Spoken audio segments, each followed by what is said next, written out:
Hello everyone, I'm Anastasia signing in from NORAS. In today's session, we will be dealing with the digital evacuation of impacted fecus. Manual evacuation is mainly done for those patients with a non-reflex bowel. Here, a nurse will be inserting their fingers into the rectum in order to remove the stool. This procedure can be done daily or every alternate days. So here the time as well as how often this procedure must be done depend on the individual needs. The digital removal of stool, what it does is it increases the peristalsis of the left colon. So this can be done by either a caregiver or a nurse, where he or she should wear a glove, must lubricate their fingers, and then start gently inserting their fingers into the rectum and slowly rotating their fingers in a circular motion against the rectal mucosa. So here, as I've said, that this is a procedure which is done for patient with a non-reflex bowel, because by doing this procedure, it would help to remove the stool. This rotation is continued until the bowel wall is relaxed, until the flatus, the stool is passed, and also when there is the contraction of the internal anal sphincters. This procedure can be continued for 20 minutes and then repeated every 5 to 10 minutes until there is a complete evacuation of the stool from the rectum. So I hope you have got a clear understanding of what it means, where the digital evacuation of impacted stool is the use of fingers in order to aid the removal of stool from the rectum. So for whom is this procedure indicated? This digital evacuation of impacted fecus is indicated for those patients where other methods of bowel emptying fails or is inappropriate. If there is fecal impaction or loading, if there is incomplete defecation or difficulty in defecation, if there is neurogenic bowel dysfunction, as well as if the patient bowel management must be done following any spinal cord injury. So these are the reasons for which this procedure can be performed. Now let us look at the signs and symptoms.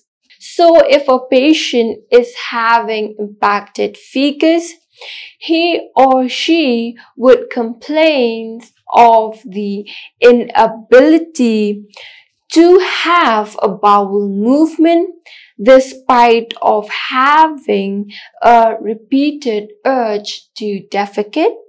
Upon defecation, the stool may also appear diuric or even thin or pencil-like, as we know that the normal characteristic of a stool is cylindrical in shape. However, if a person might be suffering from, impacted fecus, then it can be possible where they may be having diarrhea, or their stool may be thin or pencil-like in shape.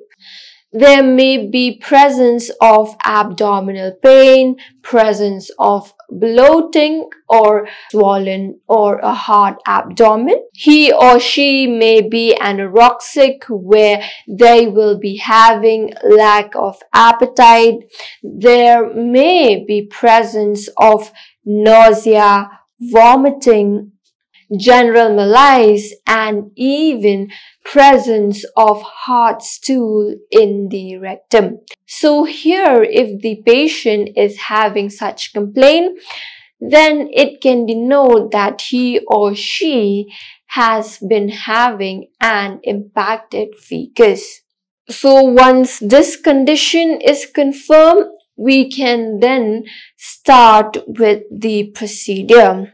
However, before performing the manual evacuation or the digital evacuation of impacted fecus, it is very important that we must do it with full precaution, because here this breaking up of stool or the removal of an impacted fecus can potentially damage the mucous membrane lining the bowel, and here the vagus nerve that ends in the rectum can also be stimulated, which can cause several heart irregularities. So it is therefore a procedure that must be done or taken with extreme precaution. How can we prepare the patient for this procedure? The first thing that we need to do is we need to advise the patient to lie on their side. They must flex their knees and their back must be facing the nurse. Here, even before we perform this procedure, we must make sure that a waterproof pad is placed under the patient's buttocks in order to prevent the contamination of the sheets, as well as we must make sure that a bedpan is being placed nearby so that the stool can be collected when it is required. Occasionally, there may also be some patients who would want to stand in the washroom near the toilet, whereby after the insertion of the fingers, they would want to sit in the commode and defecate it there. But this is not recommended, as it can be a very exhausting process, as well as it is not advisable due to its possible adverse reactions. So once this is done, once the patient has been positioned, we must then wear gloves. We must lubricate the index finger, which would be used for inserting into the rectum in order to break up the impaction. So here again, once the finger is lubricated, we must insert it gently. We must rotate it in a circular motion against the rectal mucosa. Explanation of what is to be done, as well as reassurance that if the procedure is causing discomfort to the patient, it will be stopped, must be done before the procedure is even performed in order to enhance the cooperation of the patient. After the disimpaction is completed, we can also administer enema or even suppository, which would help in the complete stool evacuation.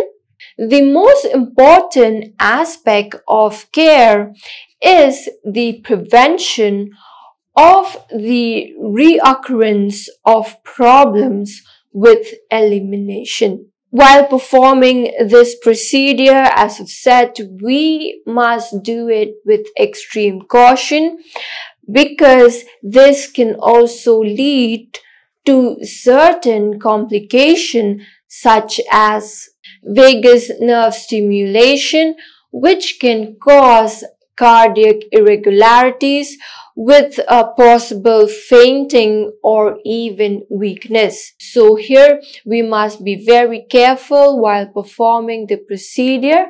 And since this procedure also involves insertion of fingers into the rectum, so this could lead to rectal bleeding, which is a result of trauma to the bowel mucosa. So I hope you have got a clue by now what is to be done for this procedure, why is it performed, as well as how can we prepare the patient, what is necessary to educate them about. So here, once all of this is done, we can then start off with the procedure. Here, as a nurse, it is your responsibility that you assess the condition of the patient. You check the physician's order. You must gather all the articles, all the equipments which would be required, such as the gloves, the lubricating gel, plastic bag, soap and water, kidney tray, bedpan, washcloth and towel, toilet paper, as well as a waterproof pad. Here you must also make sure that you also arrange the enema or the suppository which would be given after this procedure has been performed. Once this is done, you must wash your hands. As I said, you must place the waterproof pad under the patient's buttocks. You must position the patient in a side-lying position. You must put on your gloves. You must lubricate the finger. You must insert the finger into the rectum in order to check for stool. You must also use a scooping motion while you have inserted the finger into the rectum in order to gently remove the stool which is present in the rectum. You must repeat this process until the entire stool has been removed. And here it is not necessary that you must do it just by wearing one pair of gloves. Here, if the glove is contaminated, you can change the gloves as required and again re-lubricate it before you insert. So here, when no more stool comes out, you can then start cleaning the buttocks and the rectal area with toilet paper, after which it must be washed with the use of soap and water. And once this is done, you must then dry the area. As a nurse, once the procedure has been performed, you must discard the waste. You must sterilize and replace back all the articles. You must wash your hands. You must document the procedure as well as record the findings as needed. So these are the various steps that you must follow in the manual evacuation of impacted stool or fecus. Here there are also other bowel emptying techniques that can be adopted in case if one doesn't want to perform this procedure because of embarrassment or even because of other conditions. Here, a patient may also rely on other mechanical ways of removing their stool, such as the digital rectal stimulation or the transanal irrigation. Here in transanal irrigation, what we will be doing is, with the use of warm water, we will be evacuating the stool which is present from the descending colon and rectum. It can also be used in several clinical scenarios such as chronic constipation, fecal incontinence, as well as neurogenic bowel dysfunction. So here, depending on the acceptance, depending on the condition of the patient, these are the methods that can be performed in order to remove the impacted stool. So now here we have come to the end of this topic, whereby in today's session we have discussed in detail about the digital evacuation of impacted stool. I hope you have got a clear insight of this topic. I'll be meeting you in my next session. Until then, have a good day. Thank you.